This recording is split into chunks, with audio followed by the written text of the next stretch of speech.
محبت کا مان رکھنا امی جان رضی اللہ تعالیٰ عنہ سے سیکھیے۔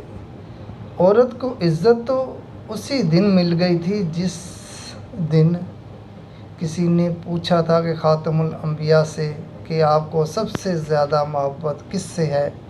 فرمایا عائشہ رضی اللہ تعالیٰ عنہ سے۔ یا حیرت عرب میں بیوی کا نام لے دیا محبوب کے طور پر، پوچھا نہیں مردوں میں سے؟ فرمایا عائشہ رضی اللہ تعالیٰ عنہ کے باپ سے نسبت پھر وہی، ابو بکر نہ کہا، یار غار نہ کہا، عائشہ کا باپ کہا۔ آج کوئی اپنی بیوی یا سسر سے محبت کا یوں مجمع میں اظہار کرتا ہے؟ سال کے بعد یہی 17 رمضان دوبارہ آتا ہے اور جدائی کے 48 سال گزرنے کے بعد لاڈلی محبوب زوجہ کو حبیب خدا صلی اللہ علیہ وآلہ وسلم سے ملا دیتا ہے۔ سوچو تو صحیح، 18 سال کی عمر سے بیوہ ہونے والی سیدہ عائشہ رضی اللہ تعالیٰ عنہ کے لیے جینا کتنا مشکل ہوگا۔ حضور جیسے لونگ کیئرنگ شوہر سے جدائی کے بعد جنہیں محبتوں کی عادت ہو جائے، ان کے لیے جدائی کیسی گھٹن کیسی۔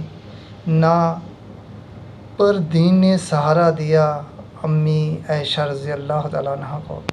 اپنے حبیب کی 2210 احادیث امت تک پہنچائی ہیں امی جان رضی اللہ تعالیٰ عنہ نے۔